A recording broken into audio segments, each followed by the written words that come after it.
Good evening and welcome to PW only IAS. स्वागत है आप सभी लोगों का हमारे आज के इस सेशन में और आपकी प्रारंभ बैच में। आई होप कि आप सब एकदम बढ़िया होंगे और आप सभी लोगों की पढ़ाई एकदम टनाटन चल रही होगी। तो आज के इस सेशन की शुरुआत करते हैं और डिस्कस करते हैं अपना आज का टॉपिक कि आज हम लोग क्या डिस्कस करने वाले हैं। आज का जो हमारा टॉपिक होगा that will be largely a topic that will be based on. So today's topic will be largely rise of nationalism. So, rise of nationalism. Have a look on this.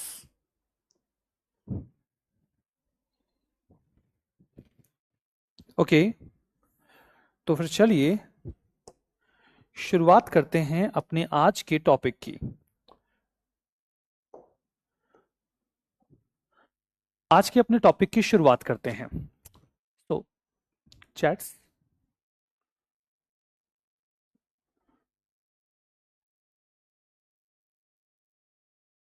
हमारा topic है rise of nationalism. All right, where is the book?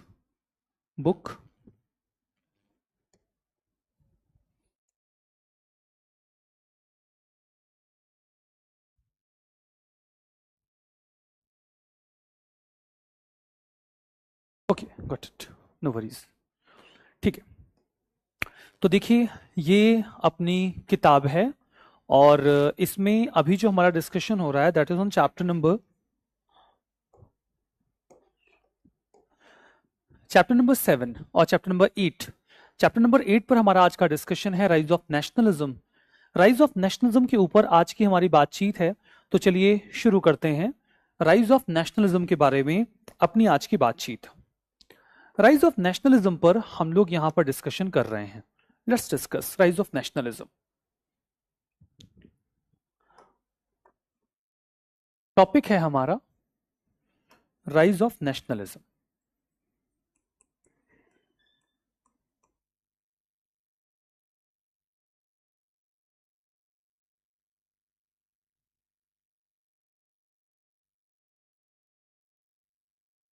सबसे पहले मैं आपको बताता हूं meaning of nationalism.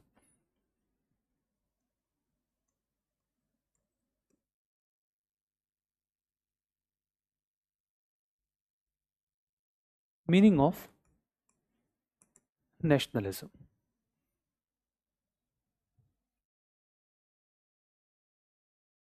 it is an idea and a feeling. It is an idea and a feeling for one's love, devotion,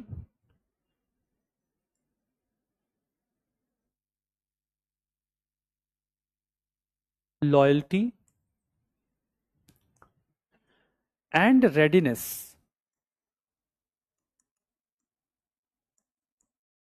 for supreme sacrifice.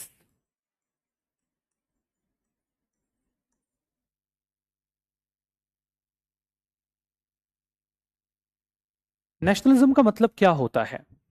Nationalism का मतलब होता है एक ऐसा आइडिया जिसमें आप अपने देश से प्यार करते हैं, अपने देश को लेकर आपके मन में डिवोशन है, लॉयल्टी है और आप अपने देश के लिए सुप्रीम सेक्रीफाइस, ठीक है,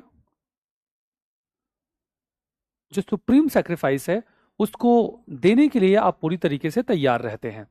ठीक है, नाउ ये तो नेशनलिज्म की मीनिंग हुई। फिर दूसरा होता है ओरिजिन ऑफ आइडिया। ये नेशनलिज्म का आइडिया आया कब?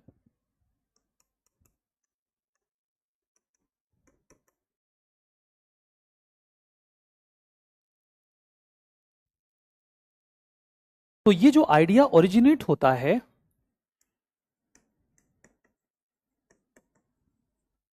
Started with French revolution.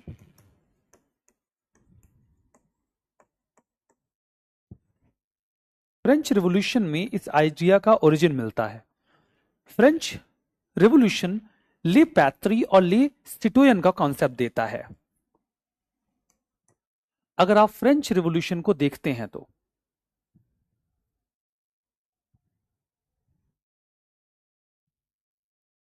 अगर आप फ्रेंच रिवॉल्यूशन को देखेंगे तो फ्रेंच रिवॉल्यूशन में आपको कॉन्सेप्ट मिलेगा यहां पर, और वो जो कॉन्सेप्ट है वो है ला पैट्री एंड ला सिटोयन का।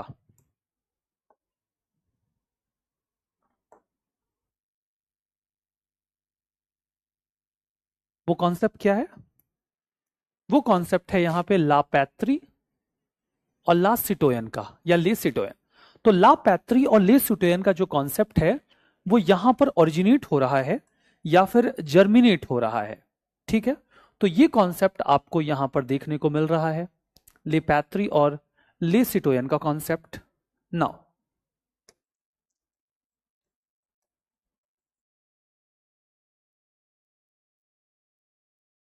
ले सिटोयन, ये दोनों ही फ्रेंच वर्ड हैं। ला पैट्री का मतलब होता है फादरलैंड। जिस तरीके से हम अपने देश को मदरलैंड बुलाते हैं वैसे ही वो अपने देश को फादरलैंड बुलाते हैं। और ले सिटोयन का मतलब होता है citizen, fatherland and it's citizen. ठीक है, तो फादरलैंड एंड इट्स सिटीजन का कॉन्सेप्ट यहां पर जर्मिनेट हुआ। फ्रेंच रिवॉल्यूशन ने definition the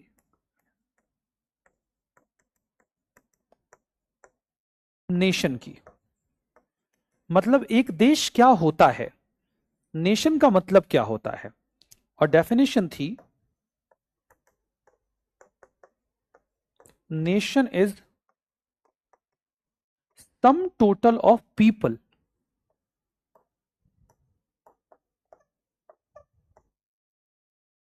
residing in a territory, residing in a territory and not the territory itself,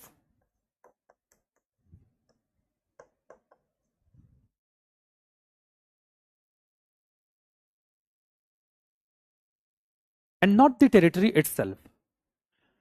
French revolution ने कॉन्सेप्ट दिया कि नेशन का मतलब जमीन का टुकड़ा नहीं होता, नेशन का मतलब होता है उस जमीन पर रहने वाले लोग। नेशन इंसानों को कहा जाता है, जमीन को नेशन नहीं कहा जाता है। तो ये आइडिया नेशनलिज्म का यहां पर आया। इसको बताओ फटाफट, हो गया आपने? राइज ऑफ नेशनलिज्म का मतलब आपने क्या यहां पर समझ लिया, जान लिया? मुझे बताओ बेटा, क्या आप समझ गए इसका मतलब? चैट बॉक्स में मुझे बताइए।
ठीक है,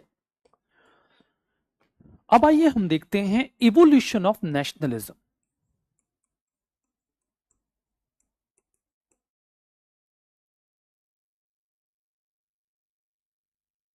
evolution of idea of nationalism.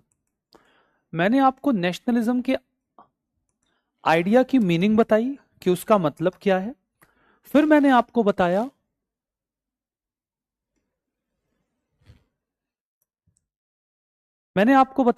Nationalism की मीनिंग। मैंने आपको बताया नेशनलिज्म का ओरिजिन आइडिया का। अब मैं बता रहा हूं ये थॉट कैसे इवॉल्व हुआ। अब इसके इवोल्यूशन में जो नाम आता है वो आता है फ्रेडरिक सोरोव का। फ्रेडरिक सोरोव के बारे में हम यहां पर जानने की कोशिश करते हैं, ठीक है। और जब हम यहां पर फ्रेडरिक सोरोव के बारे में जानने के एफर्ट्स करते हैं तो देखो,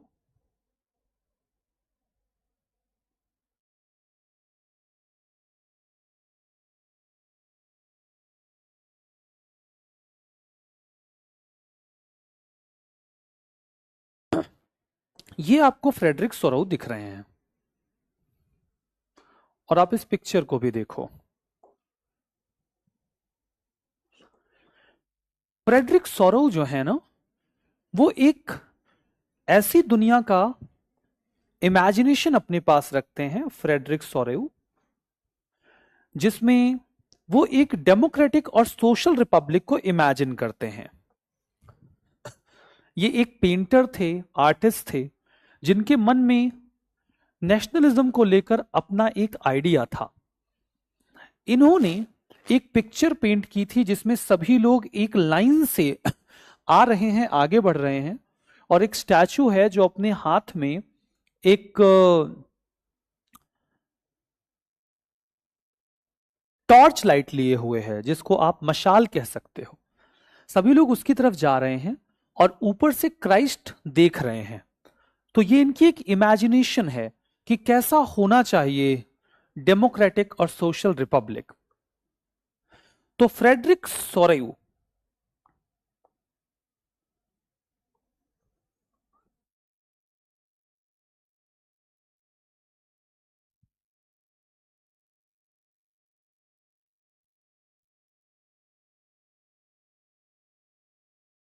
जो कि एक फ्रेंच आर्टिस्ट है, imagined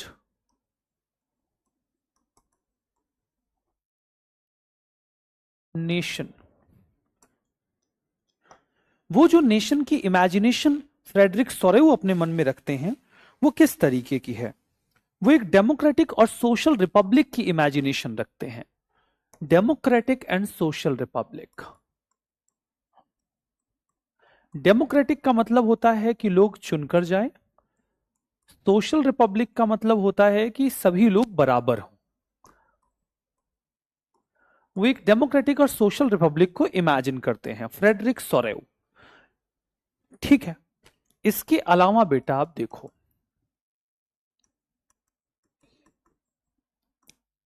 after French revolution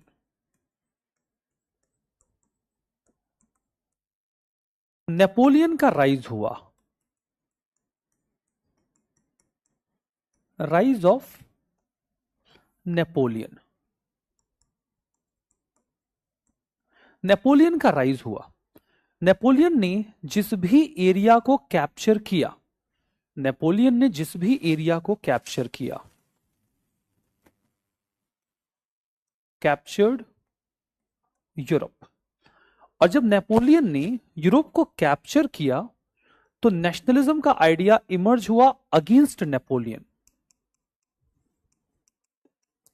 nationalism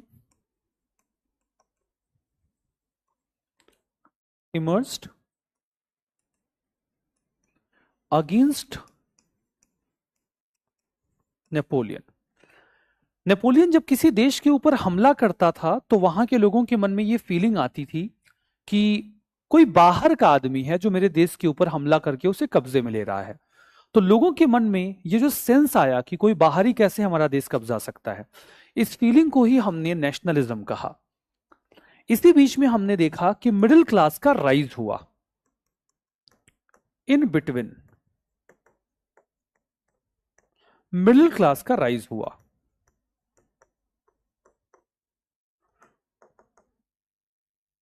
एक middle class emerged in Europe. ये पढ़े लिखे और समझदार लोग थे जो मिडिल क्लास के फॉर्म में यहां पर डेवलप हुए।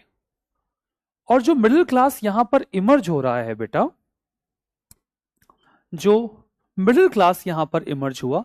एरिस्टोक्रेसी कह लो, मिडिल क्लास कह लो, इनमें पीजेंट्री थी, पढ़े लिखे लोग थे, वर्किंग क्लास था, ये सभी लोग यहां पर डेवलप हुए हैं।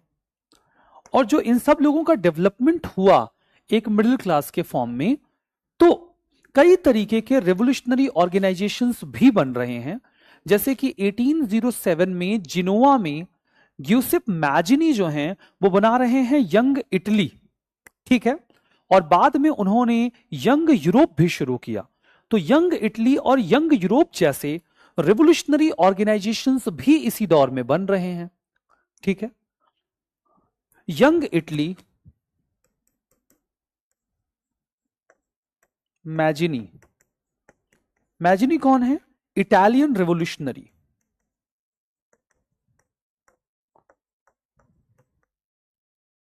Italian revolutionary founded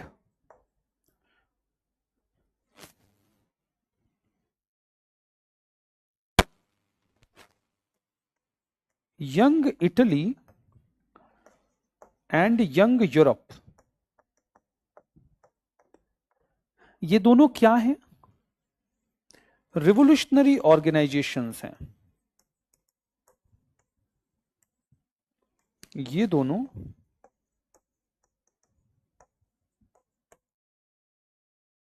revolutionary organisations हैं। और इन ऑर्गेनाइजेशंस की प्रेजेंस में और स्ट्रांगली जो रेवोल्यूशनरी आइडियाज हैं वो प्रमोट हो रहे हैं, आगे बढ़ रहे हैं, ठीक है। नेपोलियन को हरा दिया गया। Napoleon was defeated in 1815। Napoleon को 1815 में जब हराया गया तो लोगों को उम्मीद जगी कि हो सकता है अब आम जनता का शासन आएगा। पीपल होप्ड,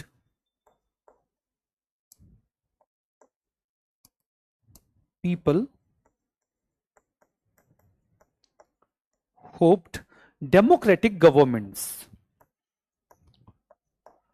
लोगों को उम्मीद जगी नेपोलियन के जाने के बाद कि उनको एक डेमोक्रेटिक गवर्नमेंट हो सकता है यूरोप में मिले, उन्हें मिले चुनी हुई सरकार।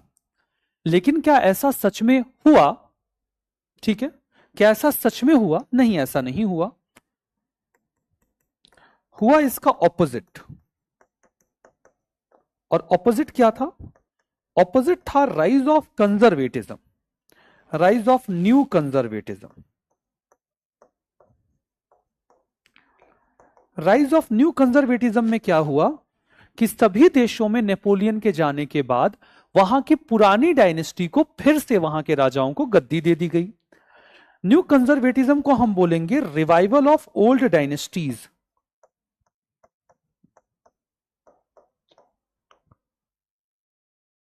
Revival of old dynasties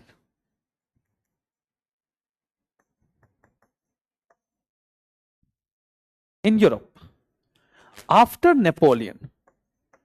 Napoleon के बाद फिर से पुराने राजाओं को गद्दी दे दी गई और यह चीज लोगों को बड़ी चुभी। ओल्ड डायनेस्टीज केम इन पावर। पुरानी डायनेस्टीज को बेटा फिर से पावर मिल गई। और यह बात बहुत ही ज्यादा सैड थी, बुरी थी यूरोप के लोगों के लिए। मुझे बताओ बेटा, इतना लिख लिया आप लोगों ने? Could you all understood this?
All right.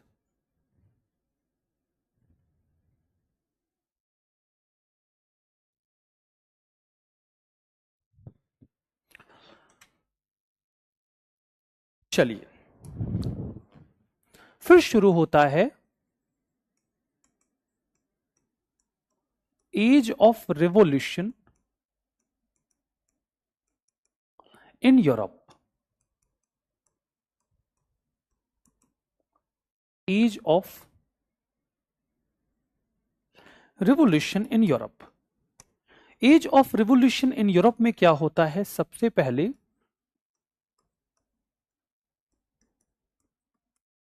Revolt of 1830, 1830 में रिवोल्ट हुए। 1830 में जो रिवोल्ट हुए वो क्या थे?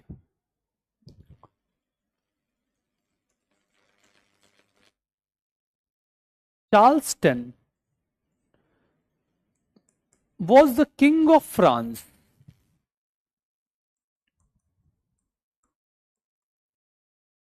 और इनके पास लिमिटेड पावर्स थी। ये एक लिमिटेड मोनार्की थी, मतलब राजा के पास सारी पावर्स नहीं थी। कॉन्स्टिट्यूशन इनको कंट्रोल करता था, लेकिन इन्होंने इन्होंने पावर को ग्रैब करने की कोशिश की। Tried to capture power, tried to capture power. इन्होंने पूरी पावर ग्रैब करने की कोशिश की, तो लोगों ने इनके खिलाफ रिवोल्ट कर दिया।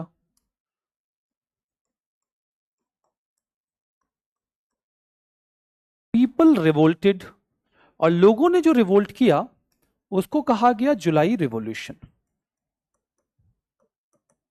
जुलाई रिवॉल्यूशन में चार्ल्स टन वॉज डिपोज्ड।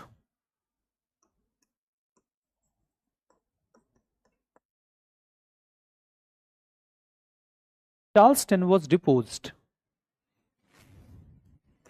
और एक नए राजा आए। न्यू किंग कौन बने? Louis Philippe.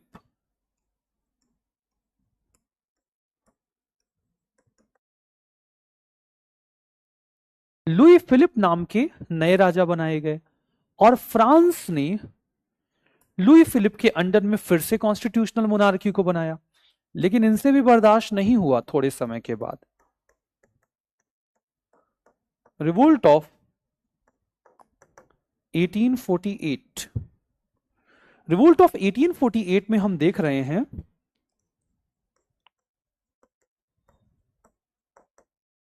Louis Philippe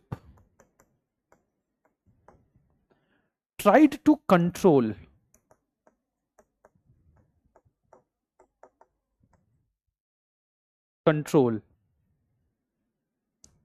France. इन्होंने फिर से गद्दी को कब्जाने की कोशिश की। रिजल्ट क्या निकला? People revolted again. इनके खिलाफ भी रिवोल्ट किया गया।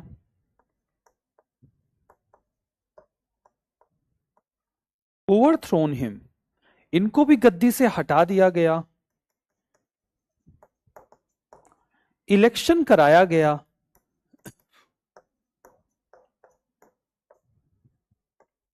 एंड फ्रांस बिकेम रिपब्लिक, और फ्रांस से मोनार्की को खत्म कर दिया गया। इसे यूरोप में एज ऑफ रिवोल्यूशन कहा जाता है। ठीक है, इसे रिवोल्यूशन कहा जाता है फ्रांस का। मुझे बताओ बेटा, एज ऑफ रिवोल्यूशन समझ में आया? Could you all understand the age of revolution?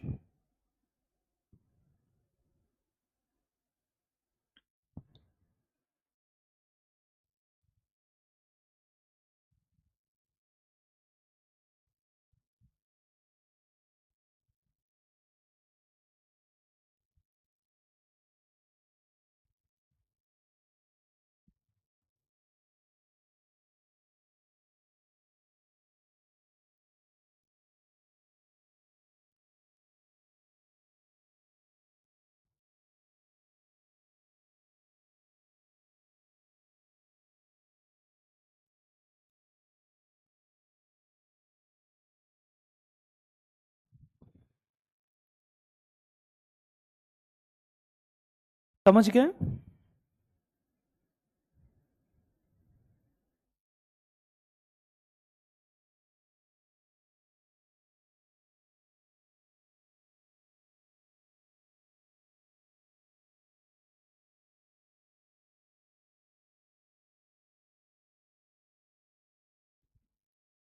All right. अब आता है unification of Italy and Germany.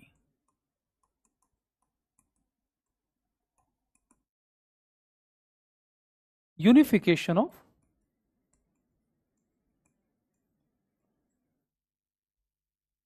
Italy and Germany. यहां पर इटली और जर्मनी का यूनिफिकेशन होता है। सबसे पहले बात करते हैं जर्मनी की।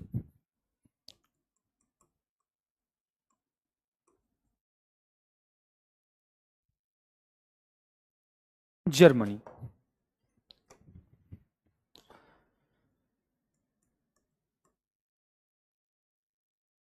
Unified by Prussia.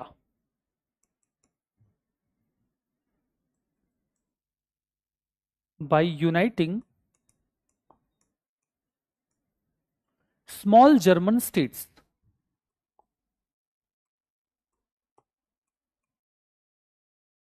उस एरिया में बहुत सारे छोटे छोटे जर्मन स्टेट्स हुआ करते थे, और जो छोटे छोटे जर्मन स्टेट्स हुआ करते थे उन सबको मिलाने का काम, इकट्ठा करने का काम, पड़ोस में एक देश हुआ करता था, वहां पर भी जर्मन ही हुआ करते थे।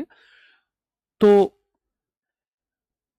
रशिया जो है वो इन छोटे छोटे जर्मन स्टेट्स को इकट्ठा करने की जिम्मेदारी उठाता है। वहां के जो चीफ मिनिस्टर थे बेटा, ठीक है, वो हुआ करते थे ऑटो वॉन बिस्मार्क।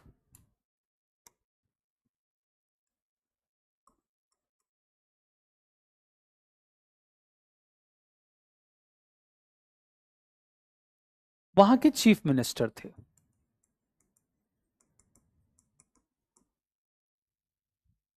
इन्होंने 3 लड़ाइयां लड़ी, फॉट 3 वॉर्स। जर्मनी को यूनिफाई करने के लिए इन्होंने 3 लड़ाइयां लड़ी। इनकी पहली लड़ाई तो देखो डेनमार्क के साथ हुई, दूसरी लड़ाई इनकी ऑस्ट्रिया के साथ हुई, और तीसरी लड़ाई इनकी फ्रांस के साथ हुई।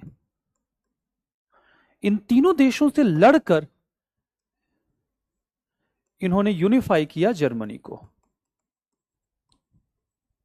इन तीनों देशों से लड़कर इन्होंने जर्मनी को यूनिफाई किया, और 1871 में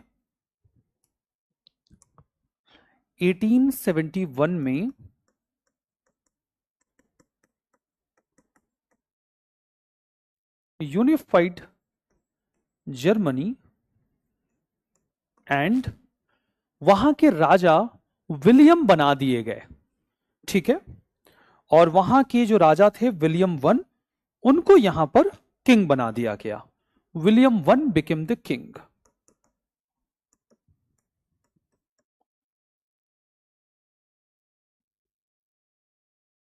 विलियम वन बिकेम किंग। तो विलियम वन बेटा यहां पर किंग बन गए। इस तरीके से जर्मनी यूनिफाई हो गया। जर्मनी के यूनिफाई हो जाने के बाद नंबर लगा इटली का, कि भाई चलो इटली को भी यूनिफाई करना है। इटली को यूनिफाई करने की रिस्पॉन्सिबिलिटी एक छोटे से किंगडम ने उठाई।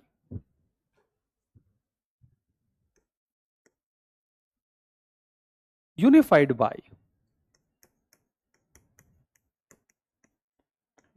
By small state. उसका नाम था बेटा सार्डिनिया पिडमोंट।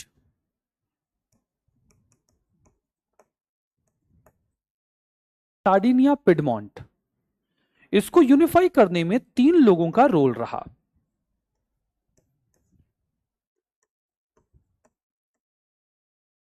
मैजिनी, गैरिबाल्डी और कैवूर। और वहां के राजा थे विक्टर इमैनुअल, आप इनको भी ऐड कर लो, वहां के किंग विक्टर इमैनुअल।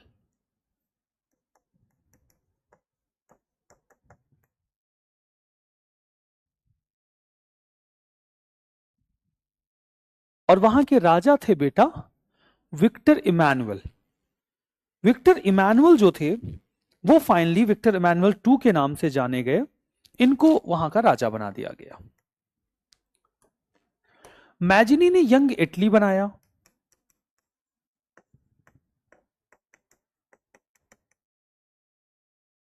मैजिनी ने यंग इटली बनाया जो कि एक रिवोल्यूशनरी ऑर्गेनाइजेशन था।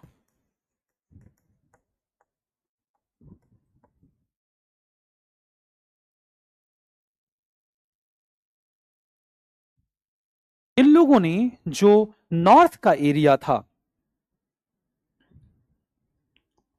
ठीक है, 1859 में ऑस्ट्रिया को डिफीट किया। Cavour,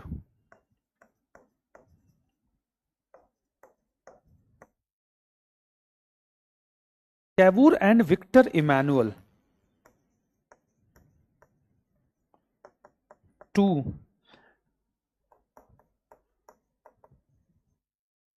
defeated Austria 1859 and united and unified northern Italy. इटली का जो नॉर्थ का हिस्सा था बेटा वो ऑस्ट्रिया ने कब्जा रखा था। क्योंकि नॉर्थ का हिस्सा ऑस्ट्रिया ने कब्जा रखा था तो कैवूर और विक्टर इमैनुअल ने मिलकर ऑस्ट्रिया के खिलाफ लड़ाई लड़ी और उन्होंने इसे यूनिफाई किया। नॉर्थ इटली यूनिफाई हो गया। अभी मसला आया साउथ इटली का, तो सदर्न इटली को गैरीबाल्डी ने यूनिफाई किया।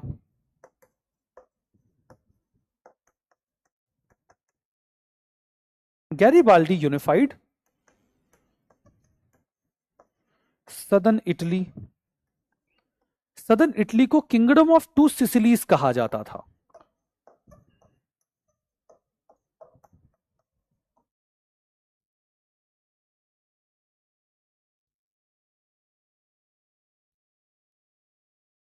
It was called as kingdom of two Sicilies.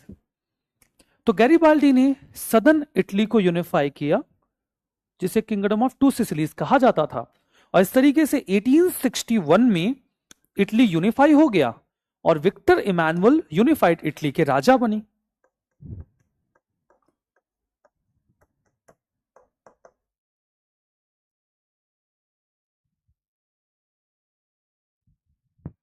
Italy को यूनिफाई किया गया और विक्टर इमैनुअल वहां के राजा बने। And Victor Emmanuel became king. Victor Emmanuel बेटा वहां के राजा बन गए। बताओ बेटा, इतना समझ में आया? फटाफट बताओ।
समझ गए बेटा? चलो,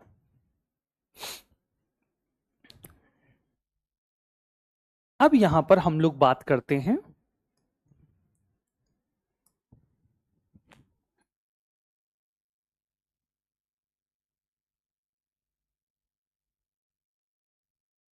have a look on this point.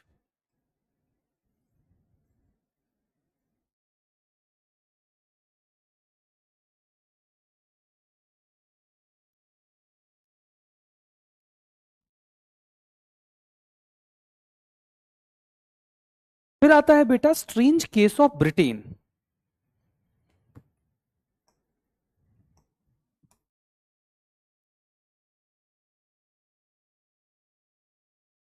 Strange case of Britain की हम लोग बात कर रहे हैं बेटा, ठीक है। जब हम लोग स्ट्रेंज केस ऑफ ब्रिटेन की बात करते हैं,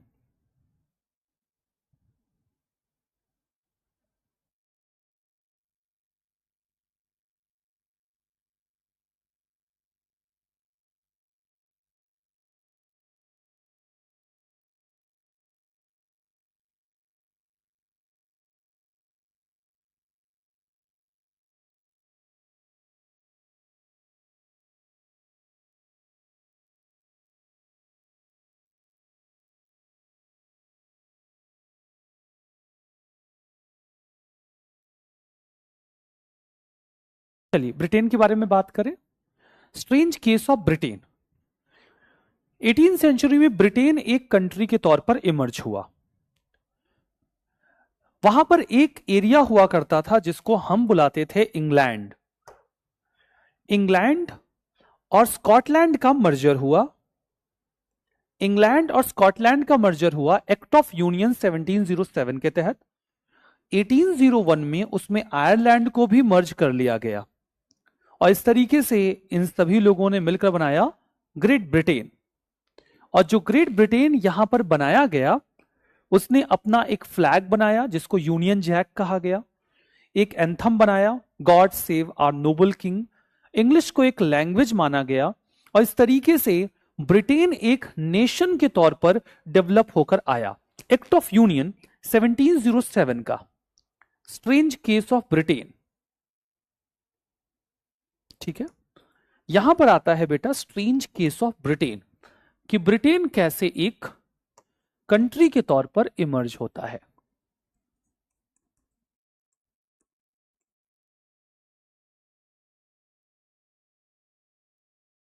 strange case of Britain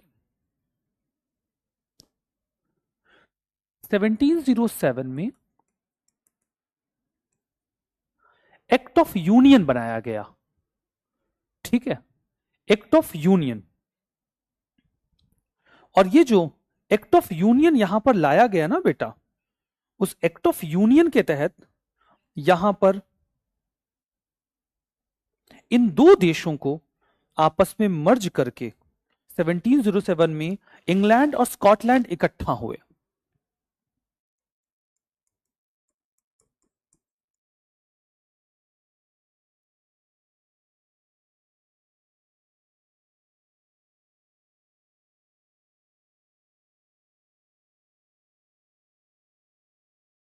England और स्कॉटलैंड यहां पर आए बेटा, ठीक है। फिर 1801 में आयरलैंड को इनकॉर्पोरेट किया गया। किस ईयर में बच्चे? 1801 में आयरलैंड आ गया।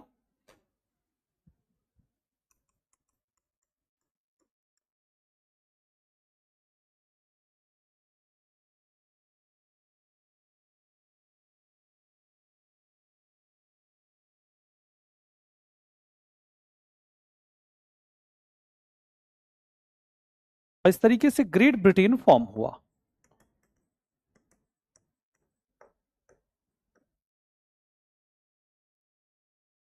इन्होंने अपना एक फ्लैग बनाया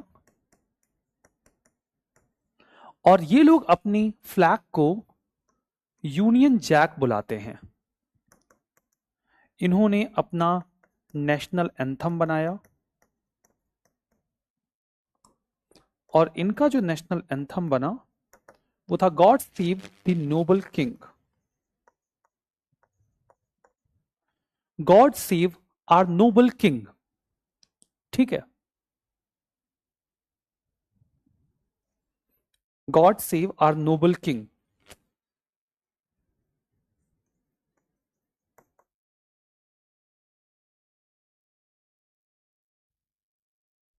और एक लैंग्वेज अपनाई जो थी English.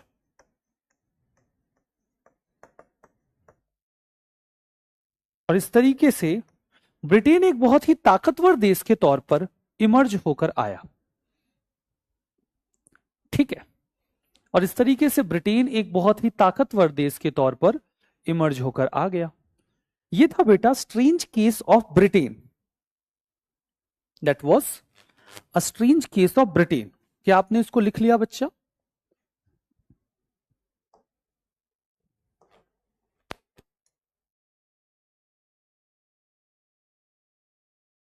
Would you write this?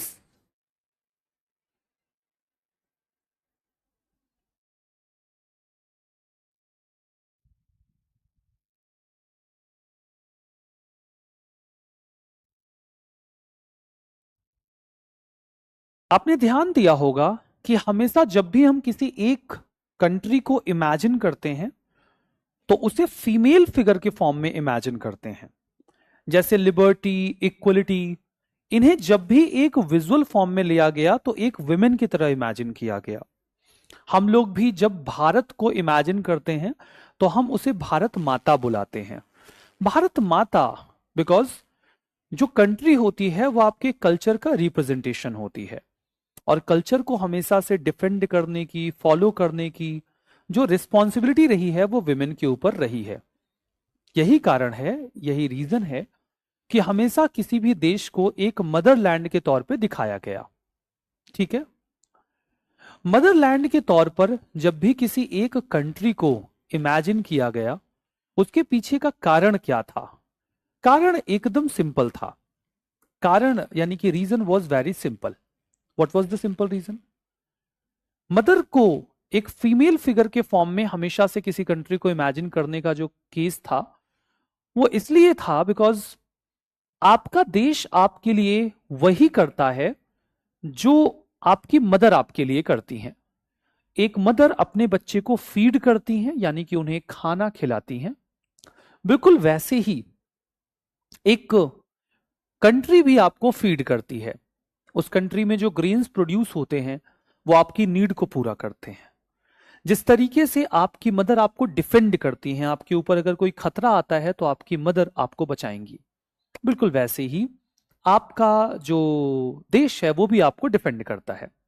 तो जो आपकी लाइफ में एक मदर का रोल होता है, बिल्कुल वही रोल आपका जो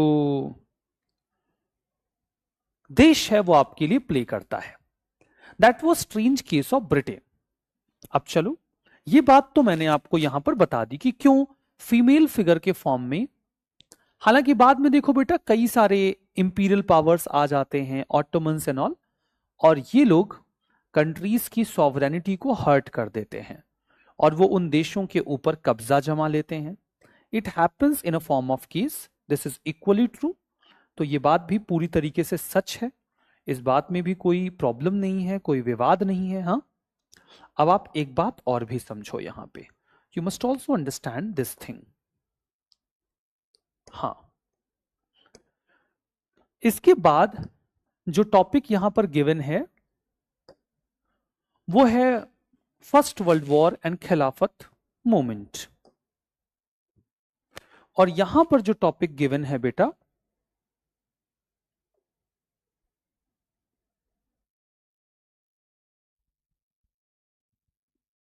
देखो वो ये है, ये टॉपिक है बेटा nationalism in India. Nationalism in India is the next part. इस चैप्टर का एक हिस्सा जो था जिसमें हमने समझा कि कैसे नेशनलिज्म का राइज हुआ, कैसे जो नेशनलिज्म है उसका मीनिंग क्या था, मैंने आपको बहुत शुरुआत से बताया। मैंने आपको जो कुछ भी बताया, आप अगर चाहो तो आप उसको मैं रिविजिट करता हूं। मैंने आपको नेशनलिज्म की सबसे पहले मीनिंग बताई, फिर मैंने आपको नेशनलिज्म का ओरिजिन बताया, फिर मैंने आपको नेशनलिज्म का इवोल्यूशन बताया, फिर मैंने आपको नेशनलिज्म में जो एरा ऑफ रिवोल्ट्स थे, यूरोपियन रिवोल्ट्स का एरा, 1830 का रिवोल्ट, 1848 का रिवोल्ट, वो बताया। फिर मैंने आपको बताया unification of Italy and Germany, फिर मैंने आपको बताया कि कैसे अलग अलग टेरिटरीज में बटा हुआ था ब्रिटेन, और उसका आपस में इकट्ठा आना बनता नहीं था, लेकिन बहुत स्ट्रेंज तरीके से वो यूनाइट हो गए, जबकि उनका यूनाइट होने का बाकी का मसला बनता नहीं था। ठीक है। एंड फिर ये लोग यहां पर इकट्ठा हो गए। सर वर्ल्ड वॉर रह गया, मैं देख लेता हूं बेटा। वर्ल्ड वॉर वैसे आप डिटेल में पढ़ोगे, और वो जो पार्ट आप पढ़ोगे ना वो लार्जली वहां पर मिलेगा आपको, वर्ल्ड वॉर वाला part. Let me see. United Germany, revisiting nation, strange case of Britain. रुक जाओ, मैं देख लेता हूं।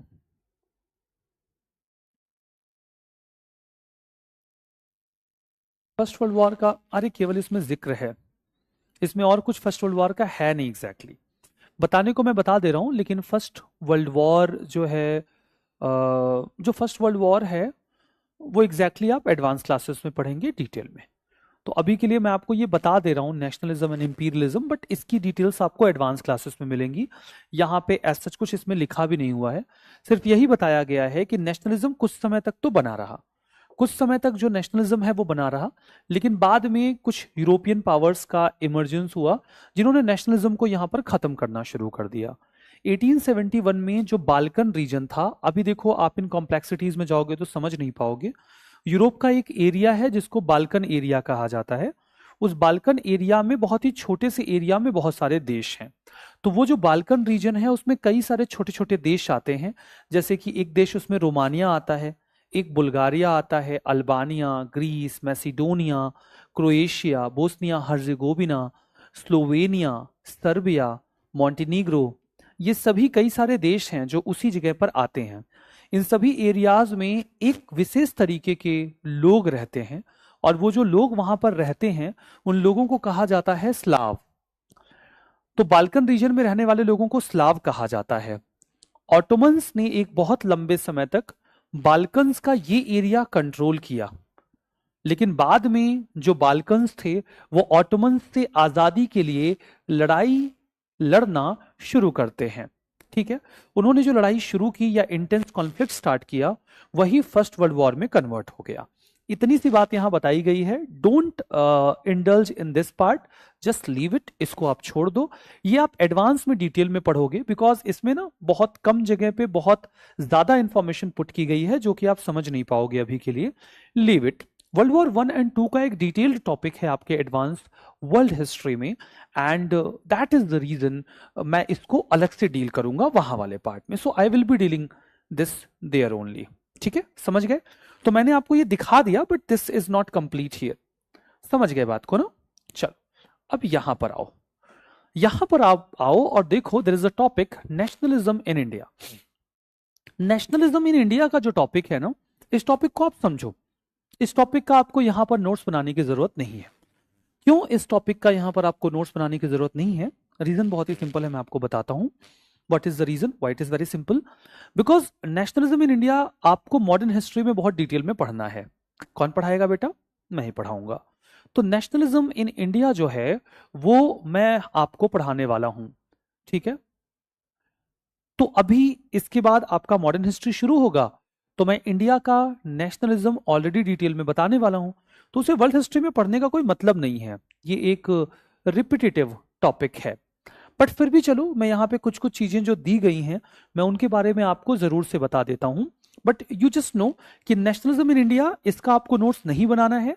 रीजन क्यों नहीं बनाना है? क्योंकि अभी आप पूरी मॉडर्न हिस्ट्री इसके जस्ट बाद पढ़ने वाले हैं, और इसके बाद जो आप पूरी मॉडर्न हिस्ट्री पढ़ेंगे ना, उसमें यही मिलेगा, नेशनलिज्म इन इंडिया ही उसमें मिलेगा। अब देखो इसमें है क्या, तो आपको समझ में आ जाएगा कि मैं क्यों बोल रहा हूं कि आप इसको अभी यहां रहने दो। आप ध्यान से देखो बेटा, इसमें क्या है? इसमें है फर्स्ट वर्ल्ड वॉर, खिलाफत एंड नॉन कोऑपरेशन मूवमेंट। तो क्या खिलाफत और नॉन कोऑपरेशन मूवमेंट हम मॉडर्न हिस्ट्री में नहीं पढ़ेंगे? बिल्कुल पढ़ेंगे बेटा। ठीक है, वहां पे हम पढ़ेंगे। इसके अलावा आप देखो बच्चा, ठीक है, यहां पर है आइडिया ऑफ सत्याग्रह, महात्मा गांधी का सत्याग्रह, हम लोग मॉडर्न हिस्ट्री में ही पढ़ने वाले हैं, जो इसके बाद शुरू होगा। इसमें रॉलेट एक्ट और जलियांवाला बाग मैसेकर दिया हुआ है, मॉडर्न हिस्ट्री का पार्ट है बेटा, मॉडर्न हिस्ट्री में इसको मैं ही आपको पढ़ाऊंगा। यहां पर नॉन कोऑपरेशन मूवमेंट के बारे में दिया हुआ है, non cooperation movement is part of modern history. यहाँ पे मूवमेंट इन टाउन्स और जो लोकल रेवेलियंस हैं वो दिए हुए हैं। फिर आपका सिविल डिसोबीडियंस मूवमेंट दिया हुआ है, सिविल डिसोबीडियंस मूवमेंट भी वहां पे मैं आपको पढ़ाने ही वाला हूं, ठीक है, सिविल डिसोबीडियंस मूवमेंट पढ़ाने वाला हूं। यहां पर बेटा जो है इसके अलावा आप देखो तो सिविल डिसोबीडियंस मूवमेंट की लिमिटेशंस एंड ऑल हैं। फिर यहां पर आप देखो क्विट इंडिया मूवमेंट दिया हुआ है, क्विट इंडिया मूवमेंट भी मैं आपको पढ़ाने वाला हूं। तो इसके बाद ये जो पूरा टॉपिक था ये दो हिस्सों में बटा हुआ था। एक हिस्से में तो यूरोपियन नेशनलिज्म दिया हुआ था, जो यूरोपियन नेशनलिज्म था वो मैंने कवर करवा दिया, और दूसरे हिस्से में दिया हुआ है बेटा इंडियन नेशनलिज्म। तो जो इंडियन नेशनलिज्म है बच्चा, वो मैं आपको पढ़ाने वाला हूं कहां पर, मॉडर्न हिस्ट्री में। तो ऐसा नहीं है कि ये हमारा छूटने वाला है, इनफैक्ट यहां बहुत ब्रीफ में दिया गया है, हम थोड़ा डिटेल में पढ़ेंगे। अब हम जब एनसीईआरटी पढ़ेंगे तो ये सारी चीजें और डिटेल में हमें मॉडर्न हिस्ट्री में मिल जाएंगी। तो अब इस टॉपिक का अगर मैं आपको यहां पर एक ओवरव्यू देता हूं तो आप समझो, ये जो टॉपिक था ये टॉपिक दो हिस्सों में बटा हुआ था। राइज ऑफ नेशनलिज्म नाम का ये जो टॉपिक है ना, ये दो हिस्सों में बेटा बटा हुआ था। राइज ऑफ नेशनलिज्म नाम का ये जो टॉपिक है ये दो हिस्सों में बटा हुआ था। Rise of nationalism is the name of the topic.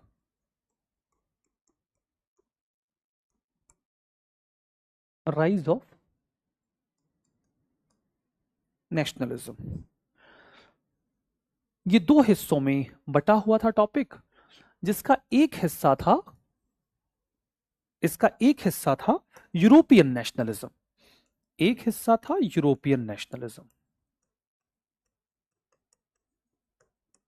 एक हिस्सा था बच्चा यूरोपियन नेशनलिज्म और दूसरा हिस्सा था इंडियन नेशनलिज्म।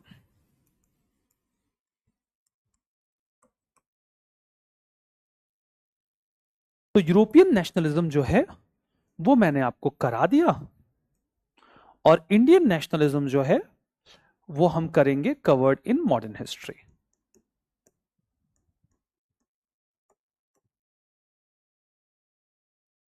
और मॉडर्न हिस्ट्री इसके बाद मैं ही पढ़ाने वाला हूं।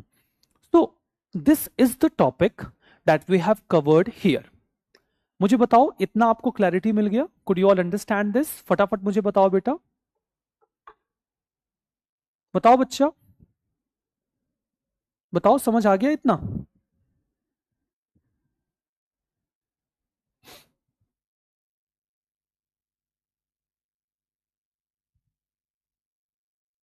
समझ गए बेटा?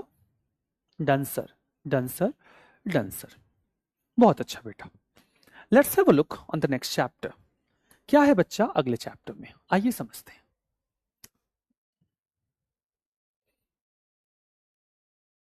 अगला चैप्टर है बेटा emergence of global world order.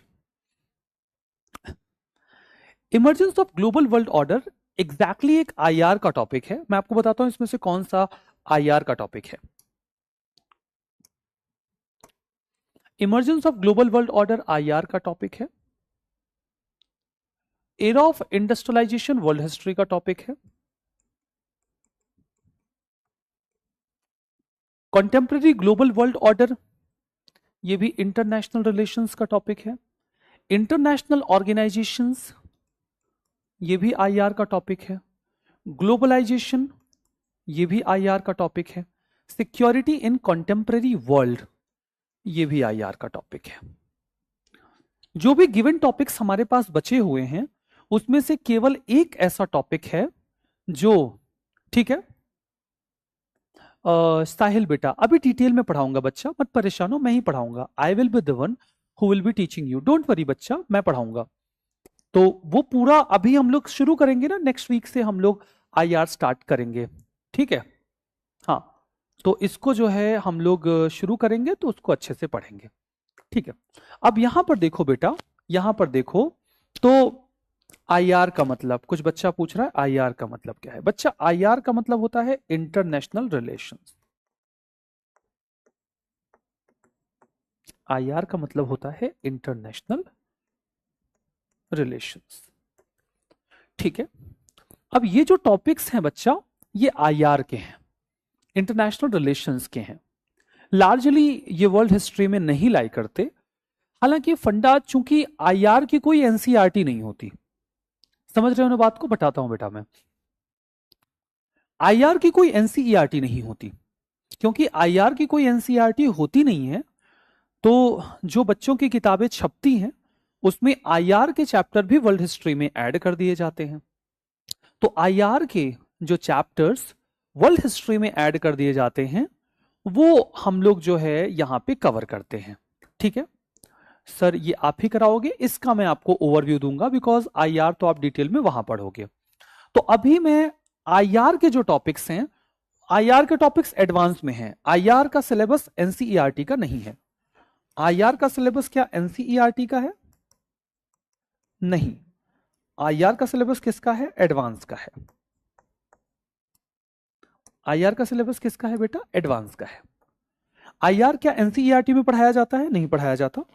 IR आपको हमेशा एडवांस में पढ़ाया जाता है। ठीक है, नाउ नाउ ये सारे topics, emergence of global world order, contemporary global world order, international organisation, globalisation, security in contemporary world, ये सारे के सारे टॉपिक्स आईआर के हैं। लेकिन इसमें एक हमारा टॉपिक है जो वर्ल्ड हिस्ट्री का है। तो वर्ल्ड हिस्ट्री का जो टॉपिक है वो हमारा है ये वाला, लिख देता हूं आपका। ये टॉपिक जो है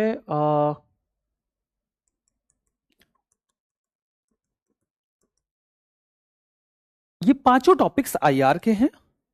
इसमें मेरा एक टॉपिक है वर्ल्ड हिस्ट्री का, और वो है ये एरा ऑफ इंडस्ट्रियलाइजेशन। आप लोग मुझे बताओ, अगर, चूंकि आईआर एनसीईआरटी में पढ़ाया नहीं जाता है, आईआर हमेशा पढ़ाया जाता है एडवांस की क्लास में, लेकिन अगर आप लोग कहो तो मैं टीम से बोल के इसकी स्लाइड्स प्रिपेयर करवाता हूं, और एटलीस्ट मैं आपका डिस्कशन इन टॉपिक्स पर कर देता हूं। ठीक है, आप लोग मुझे बताइए कि क्या आप लोग ये चाहते हैं कि आईआर के इन टॉपिक्स का मैं डिस्कशन एटलीस्ट करवा दूं, भले ही ये एनसीईआरटी में नहीं है। आप लोग मुझे बताइए, अगर आप लोग चाहते हैं कि आईआर के इन टॉपिक्स का, देखो एरा ऑफ इंडस्ट्रियलाइजेशन तो वर्ल्ड हिस्ट्री का टॉपिक है, वो मेरा टॉपिक है, वो तो मुझे पढ़ाना पड़ेगा, वो मेरे वर्ल्ड हिस्ट्री का टॉपिक है। ठीक है, आई will be doing this, but if you people want, तो आईआर के ये जितने भी टॉपिक्स हैं, मैं टीम से इनका जो है स्लाइड्स प्रिपेयर करवा लेता हूं, उनको बोल देता हूं, और मैं इसका एक ब्रीफ डिस्कशन आप सभी लोगों के साथ इन पांचों टॉपिक्स पर कर देता हूं। कम से कम आपको इन टॉपिक्स के बारे में पता रहेगा। ठीक है, बट आप ये मान के चलिएगा कि वर्ल्ड हिस्ट्री के टॉपिक्स नहीं है, आईआर के हैं। और ये फिर सर वर्ल्ड हिस्ट्री में हमने क्यों क्लब किया है, या हम एनसीईआरटी में इसको वर्ल्ड हिस्ट्री में देखते क्यों है? क्योंकि आईआर की कोई एनसीईआरटी होती नहीं है बेटा, आईआर होता है हमेशा एडवांस का। ठीक है,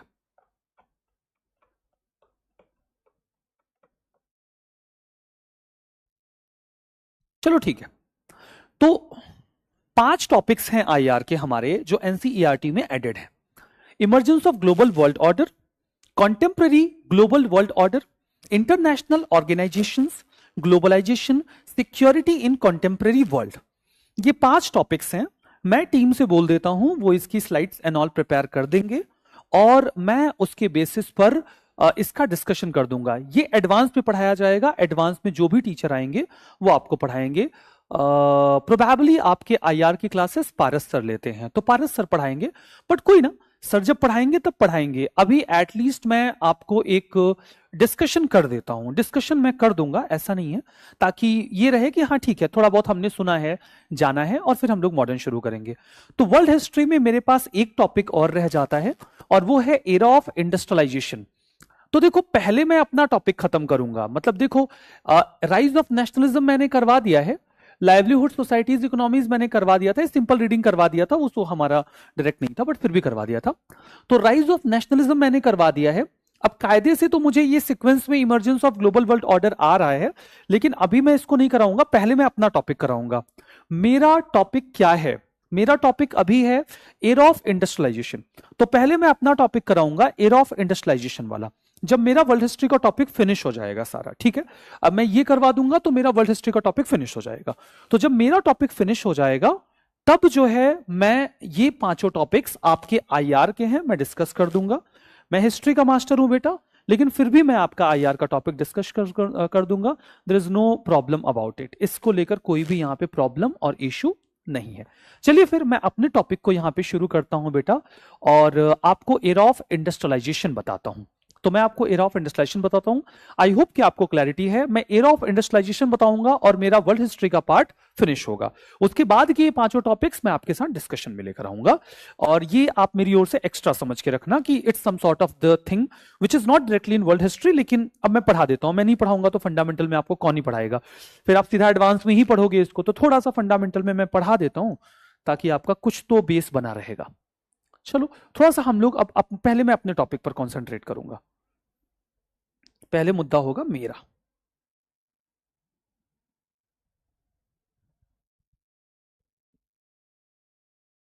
एरा ऑफ इंडस्ट्रियलाइजेशन। ये बेटा कोर वर्ल्ड हिस्ट्री का टॉपिक है। एरा ऑफ इंडस्ट्रियलाइजेशन को बच्चा हम लोग, ठीक है, सर एक बार unification of Germany and Italy बता दीजिए, फिर से बता दूं? क्या मैं unification of Germany and Italy फिर से बता दूं? अभी मत परेशान हो बेटा, बहुत डिटेल में पढ़ाऊंगा। मतलब मैं बताने को बता दूंगा, बट टॉपिक थोड़ा बड़ा है और एनसीईआरटी में इतना दिया नहीं जाता। एनसीईआरटी में बहुत कम दिया जाता है। एनसीईआरटी का होता है कि आपको थोड़ा सा बेसिक्स पता हो। बाकी अभी मैं एडवांस क्लास में इंडस्ट्री मतलब समझो यूनिफिकेशन ऑफ इटली और यूनिफिकेशन जर्मनी पे एक एक क्लास बताऊंगा, ठीक है। नोट्स बनाना है क्या? हाँ बेटा, इसका नोट्स बनाना पड़ेगा। ये हमारा वर्ल्ड हिस्ट्री का टॉपिक है तो इसका नोट्स बनाना पड़ेगा, ठीक है। और मैं डिटेल में करवा दूंगा बेटा, ठीक है। अभी एडवांस में मुझे आने दो, एडवांस की वर्ल्ड हिस्ट्री मैं ही पढ़ाऊंगा। एडवांस की जो वर्ल्ड हिस्ट्री है वो मैं ही पढ़ाऊंगा। और एडवांस की वर्ल्ड हिस्ट्री में मैं पूरा टॉपिक एक क्लास लेकर यूनिफिकेशन ऑफ इटली पढ़ाऊंगा बच्चा, और एक क्लास लेकर यूनिफिकेशन ऑफ जर्मनी पढ़ाऊंगा। दोनों ही मैं पढ़ाऊंगा बच्चा, ठीक है। ठीक है बेटा।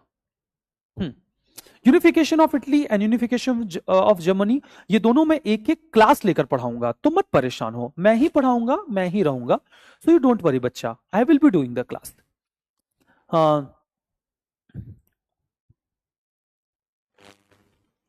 एनसीईआरटी फॉर बेसिक्स बेटा, अभी नोट्स आपकी बनेगी, एडवांस में बनेगी। अभी बेसिक्स तो समझो, बेसिक्स समझो पहले, ठीक है। हाँ, अब आप समझो। मेरा टॉपिक है एरा ऑफ इंडस्ट्रियलाइजेशन। क्या आपको इसका नोट्स बनाना है? हाँ बेटा बनाना है, क्योंकि ये वर्ल्ड हिस्ट्री का कोर टॉपिक है, तो आपको बनाना पड़ेगा। इसके बाद के जो 5 टॉपिक्स है उस पर नहीं बनाना पड़ेगा, वो मैं स्लाइड से डिस्कस करूंगा, वो आईआर के टॉपिक्स, ठीक है। तो यहां पर आओ समझो, मैं आपको एक ओवरव्यू यहां पर दे रहा हूं, ठीक है। हाँ, इसको समझो, एरा ऑफ इंडस्ट्रियलाइजेशन को यहां पर समझो। Era of industrialisation, have a look.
Era of industrialisation, आइए शुरू करते हैं।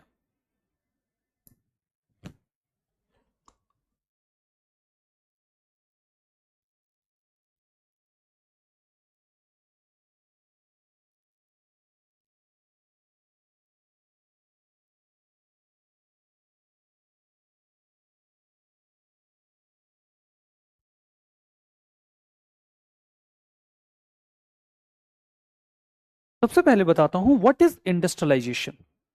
What is industrialisation?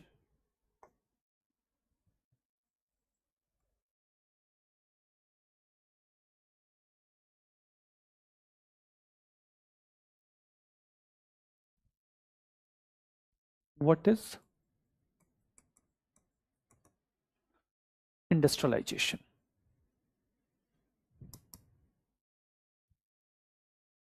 It is process of establishment of industries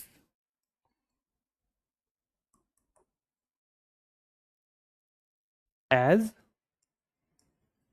production units, as production units and manufacturing of goods, production units and manufacturing of goods,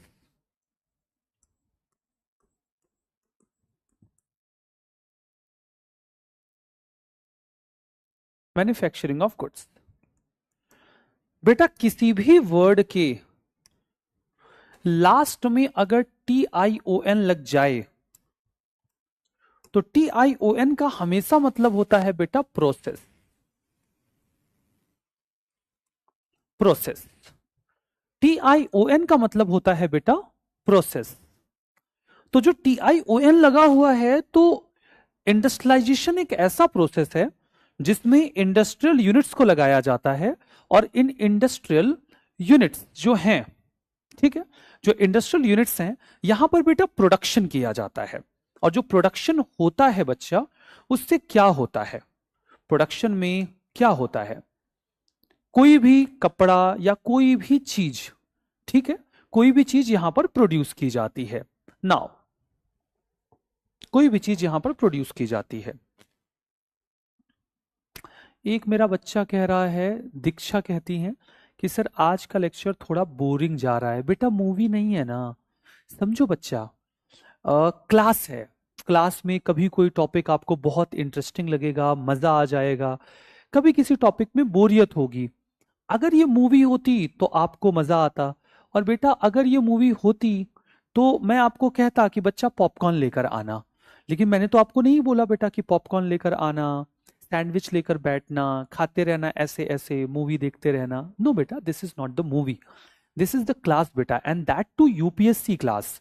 India में कितने ही लोग हैं बेटा जो यूपीएससी की तैयारी करते होंगे? हाँ, तो बहुत कम लोग यूपीएससी की तैयारी करते हैं। और जितने लोग यूपीएससी की तैयारी करते हैं उसमें से कितने ही लोग सेलेक्ट हो जाते हैं? तो बेटा मजे नहीं लेने हैं बच्चे। अगर आप मजे लोगे तो यूपीएससी आपके साथ मजे ले लेगा, और यूपीएससी ने अगर बेटा आपके साथ मजे लिए ना तो जिंदगी बर्बाद हो जाएगी। तो बिल्कुल मजा मत लो, क्लास में मजा लेने की कोशिश बिल्कुल मत करो बेटा। ट्राई टू लर्न कि आज मैंने क्या नया सीखा, आज मुझे क्या नया जानने को मिला। That must be the objective of class, ठीक है? तो आप देखो,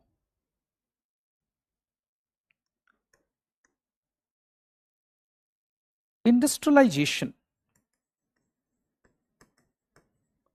started in Europe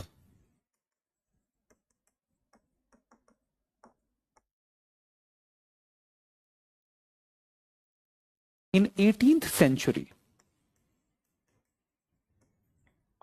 in mid 18th century कह दो,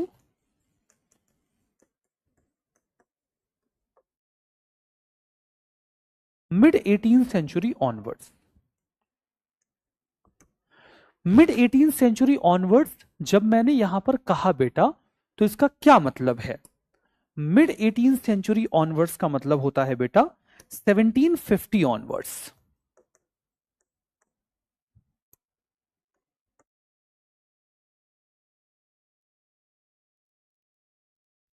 1750 ऑनवर्ड्स, मिड 18th सेंचुरी का मतलब होगा 1750 ऑनवर्ड्स। तो यूरोप में जो इंडस्ट्रियलाइजेशन है वो इसके बाद शुरू हुआ। अब इंडस्ट्रियलाइजेशन में हुआ क्या बेटा, मैं आपको ये भी बताता हूं। इंडस्ट्रियलाइजेशन में क्या हुआ? अर्लियर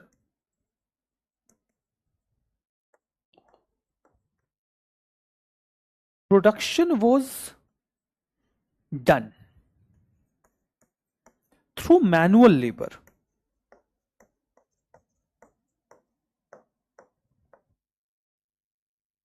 पहले बेटा प्रोडक्शन मैनुअल लेबर से होता था. In industrialisation machines were used.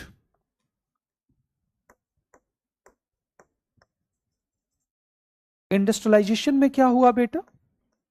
In industrialisation machines were used. Machines were used. Industrialisation में बेटा मशीन्स का इस्तेमाल किया गया. पहले जो प्रोडक्शन था, मैन्युफैक्चरिंग यूनिट्स थी, वो रूरल एरियाज में हुआ करती थी, गांवों में.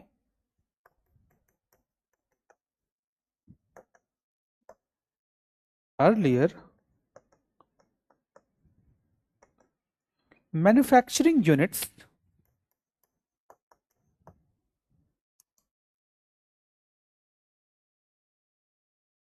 were in village areas.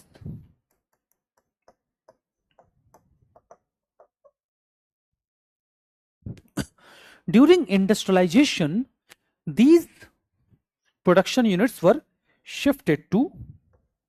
During industrialization,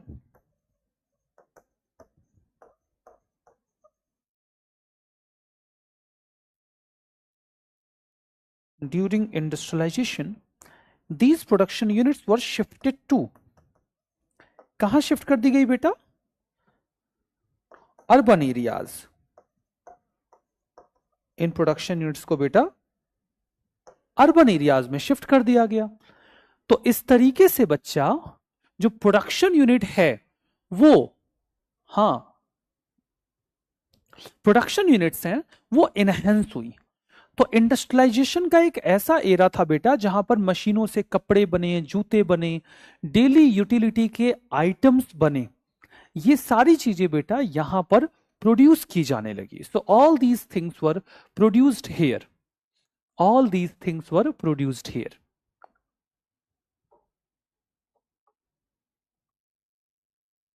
समझ गए बेटा? बताओ, इतना समझे? What is industrialization? Industrialisation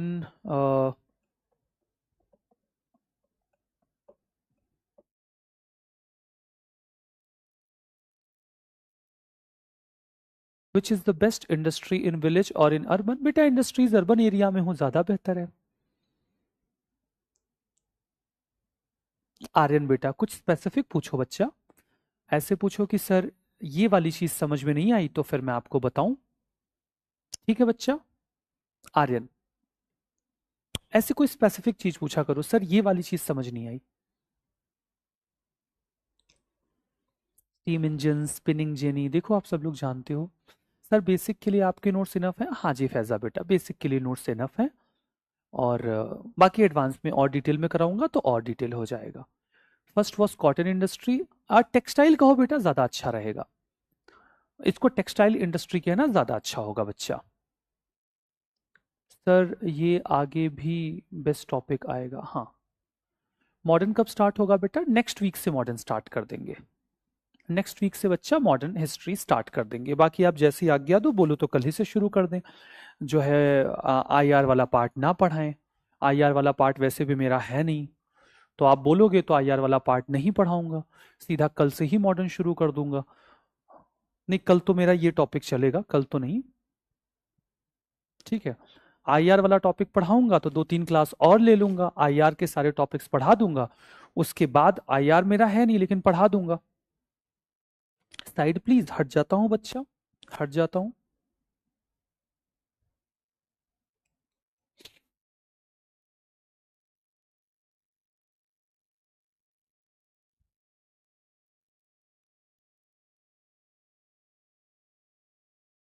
last point लिखा था during industrialization shifted to urban areas, वही लिखा है बेटा.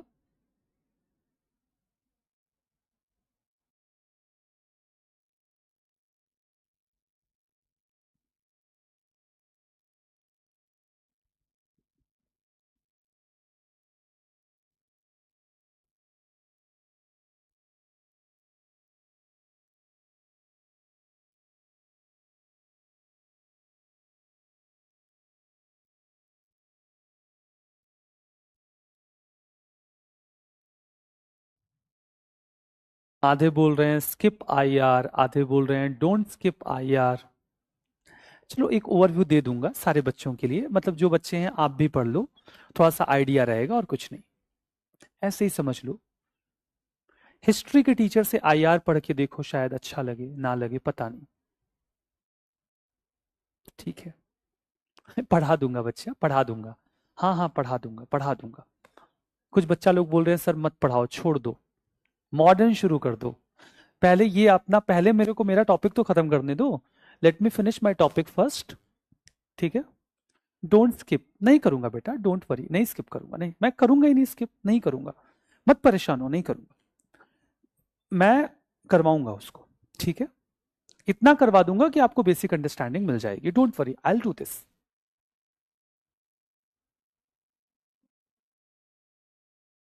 हाँ हाँ नहीं करूंगा, नहीं करूंगा, कुछ लोगों की तो जो है वो ब्लड शुगर बढ़ने लगा। ठीक है चलो, तो देखो मैंने आपको इंडस्ट्रियलाइजेशन का यहाँ पर मतलब बताया, एक ओवरव्यू मैंने आपको इंडस्ट्रियलाइजेशन का दे दिया। नेक्स्ट सेशन में मैं आपको एक इंडस्ट्रियलाइजेशन की कहानी सुनाऊंगा। उस स्टोरी लाइन को सुनाने के बाद मैं इंडस्ट्रियलाइजेशन का ये जो टॉपिक है उसको प्रोसीड करूंगा, I will proceed this topic. ठीक है, एंड मैं आईआर के टॉपिक्स एक्सप्लेन करूंगा, so don't worry about that, I will explain those IR topics. लेकिन मैं पहले अपना इंडस्ट्रियल रेवोल्यूशन का टॉपिक फिनिश करूंगा, पहले मैं अपना टॉपिक फिनिश करूंगा, उसके बाद आईआर के टॉपिक स्टार्ट करूंगा। और जो भी वीक में मेरे पास क्लासेस होंगी उसमें मैं आपको आईआर के सारे टॉपिक्स का ओवरव्यू दे दूंगा, ताकि मैं नेक्स्ट सेशन से स्टार्ट कर सकूं आपका वो वाला टॉपिक। चलो बच्चे, तो आज का क्लास मैं यहाँ पे एंड कर रहा हूँ। नेक्स्ट सेशन में मिलेंगे, इंडस्ट्रियलाइजेशन वाला टॉपिक अपना फिनिश करेंगे, उसके बाद हम लोग अगले टॉपिक की ओर आगे बढ़ेंगे। ठीक है बच्चा, इंडस्ट्रियलाइजेशन का टॉपिक मेहनत से समझो जो मेरा टॉपिक है, उसके बाद बाकी की बातें।